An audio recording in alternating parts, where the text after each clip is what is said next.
CM DCM ಮೇಲೆ high command ಮುನಿಸಿಕೊಂಡ್ರು ಅನ್ನುವಂತಹ ಪ್ರಶ್ನೆ ಕಾಡ್ತಾ ಇದೆ ಈಗ. ಯಾಕಂದ್ರೆ ಕಾಂಗ್ರೆಸ್ನಲ್ಲಿರುವಂತಹ ಕೆಲವೊಂದು ಬಿಕ್ಕಟ್ಟಿನ ವಾತಾವರಣ, ಚರ್ಚೆಗಳು ಇವೆಲ್ಲವನ್ನು ನೋಡಿದಾಗ ಎಲ್ಲೋ ಒಂದು ಕಡೆ ಸಿಎಂ ಡಿಸಿಎಂ ಮೇಲೆ ಹೈಕಮಾಂಡ್ ಮುನಿಸಿಕೊಂಡಿದೆ ಎನ್ನುವಂತಹ ವಿಚಾರ, ಪ್ರಶ್ನೆ, ಚರ್ಚೆ ಎಲ್ಲವೂ ಕೂಡ ಆಗ್ತಾ ಇದೆ.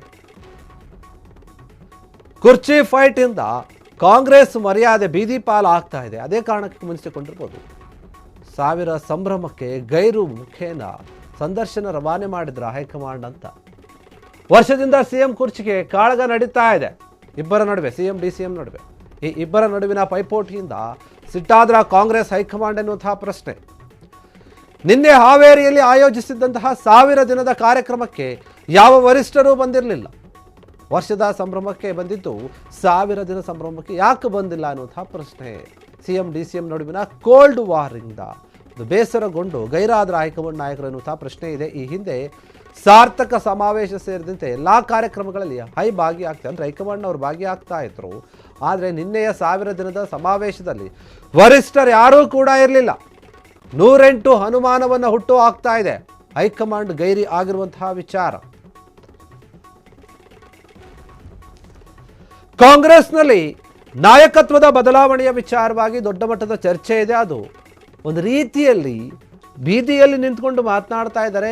ಮರ್ಯಾದೆ ಎಲ್ಲವೂ ಕೂಡ ಕಾಂಗ್ರೆಸ್ನದ್ದು ಬೀದಿ ಪಾಲಾಗಿದೆ ಅನ್ನುವಂಥ ಯೋಚನೆಗೆ ಬಂದಿದ್ದಾರೆ ಹೈಕಮಾಂಡ್ ನಾಯಕರು ಅನ್ನುವಂಥ ಪ್ರಶ್ನೆ. ತುಂಬ ಸಂಕಷ್ಟ ಪರಿಸ್ಥಿತಿಯಲ್ಲಿ ಹೈಕಮಾಂಡ್ ಇದೆ. ಈ ನಾಯಕತ್ವದ ಬದಲಾವಣೆ ವಿಚಾರವನ್ನು ಮಾಡಬೇಕು ಬೇಡವೋ ಅಂತ ಹೇಳಿ ಯೋಚನೆ ಮಾಡ್ತಾ ಇದ್ದಾರೆ.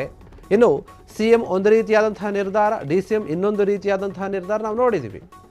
ನಿನ್ನೆ ಏನು ಭಾಷಣ ಮಾಡಬೇಕಾದ್ರೆ ಸಿದ್ದರಾಮಯ್ಯವರು ಭಾಷಣ ಮಾಡೋಕೆ ಅಂತ ಬರ್ತಾ ಇದ್ರು ವೇದಿಕೆ ಹತ್ರ. ಆ ಸಮಯದಲ್ಲಿ ಡಿ.ಕೆ. ಶಿವಕುಮಾರ್ ಎದ್ದು ಅವ್ರ ಹಿಂದೆ ಹೋಗಿ ಹಂಗೆ ಸ್ಟೇಜಿಂದ ನಿರ್ಗಮನ ಬಂದ್ಬಿಟ್ರು ಹೊರಗಡೆ.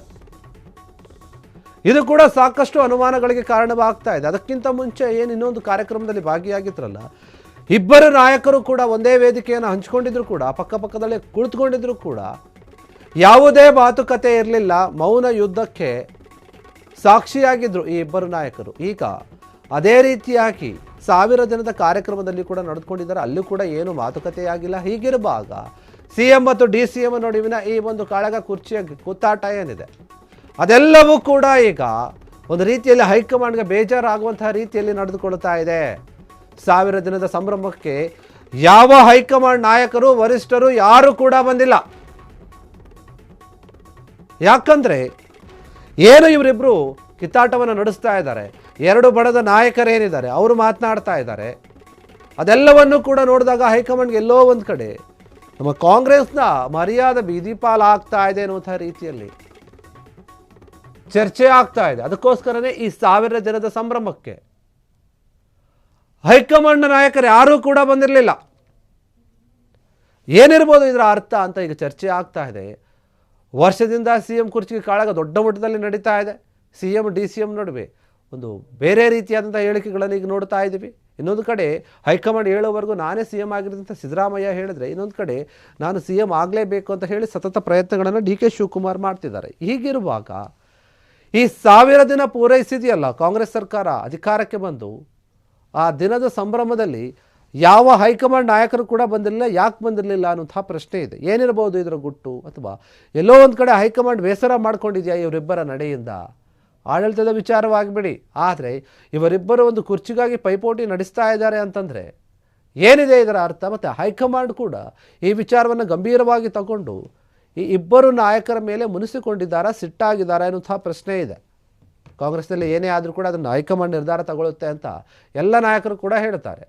ಹೀಗಿರುವಾಗ ಈ ನಾಯಕತ್ವದ ಬದಲಾವಣೆ ವಿಚಾರ ಕೂಡ ಹೈಕಮಾಂಡ್ ನಿರ್ಧಾರಕ್ಕೆ ಬಿಟ್ಟಿರುವಂಥದ್ದು.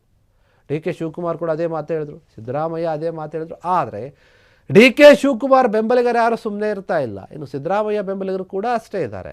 ತಮ್ಮ ನಾಯಕನನ್ನು ಅದೇ ಕುರ್ಚಿ ಮೇಲೆ ಉಳಿಸ್ಕೋಬೇಕು ಅಂತ ಸಿದ್ದರಾಮಯ್ಯ ಅವರು ಯೋಚನೆ ಮಾಡ್ತಾ ಇದ್ದಾರೆ. ಸಿದ್ದರಾಮಯ್ಯ ಬಣದ ನಾಯಕರು ಯೋಚನೆ ಮಾಡ್ತಾ ಇದ್ದಾರೆ. ಇನ್ನು ಡಿ.ಕೆ. ಶಿವಕುಮಾರ್ ಅವರನ್ನು ಹೇಗಾದರೂ ಮಾಡಿ ಸಿಎಂ ಸ್ಥಾನಕ್ಕೆ ತಗೊಂಡೋಗಿ ನಾವು ಕೂಡಿಸ್ಬೇಕು ಅಂತ ಹೇಳಿ ಡಿ.ಕೆ. ಬಣದ ನಾಯಕರೆಲ್ಲರೂ ಕೂಡ ಯೋಚನೆ ಮಾಡ್ತಾ ಇದ್ದಾರೆ. ಕೆಲವೊಂದು ಕಡೆ ಬಹಿರಂಗವಾಗಿ ಹೇಳಿಕೆಯನ್ನು ಕೊಡ್ತಾ ಇದ್ದಾರೆ. ಇನ್ನು ನಿನ್ನೆ ನಡೆದಂತಹ ಹಾವೇರಿ ಕಾರ್ಯಕ್ರಮ ಏನಿರುತ್ತೆ, ಅಲ್ಲಿ ಹಕ್ಕುಪತ್ರವನ್ನು ವಿತರಣೆ ಮಾಡಲಾಗಿದೆ. ಒಂದು ಫಲಾನುಭವಿ 1 ಲಕ್ಷಕ್ಕೂ ಹೆಚ್ಚಿನ ಜನರಿಗೆ. ಆ ಕಾರ್ಯಕ್ರಮದಲ್ಲಿ ಕೂಡ ಇವರಿಬ್ಬರದ್ದೇ ಮುನಿಸಿತ್ತು. ಏನೂ ಕೂಡ ಇರಲಿಲ್ಲ, ಯಾವ ಮಾತುಕತೆ ಕೂಡ ಇರಲಿಲ್ಲ. ಆದರೆ ಈಗ ಹೈಕಮಾಂಡ್ ಇವರಿಬ್ಬರ ಮೇಲೆ ಮುನಿಸಿಕೊಂಡಿದೆ ಎನ್ನುವಂತಹ ಪ್ರಶ್ನೆ ಕಾಡ್ತಾ ಇದೆ. ಕ್ಷಣ ಕ್ಷಣದ ಸುದ್ದಿಗಳಿಗಾಗಿ ಫ್ರೀಡಂ ಟಿವಿ ಸಬ್ಸ್ಕ್ರೈಬ್ ಮಾಡಿ, ಲೈಕ್ ಮಾಡಿ ಹಾಗೂ ಫಾಲೋ ಮಾಡಿ. ಹೊಸ ಸುದ್ದಿಗಳ ನೋಟಿಫಿಕೇಶನ್ಗಾಗಿ ಬೆಲ್ ಐಕಾನ್ ಮೇಲೆ ಕ್ಲಿಕ್ ಮಾಡಿ.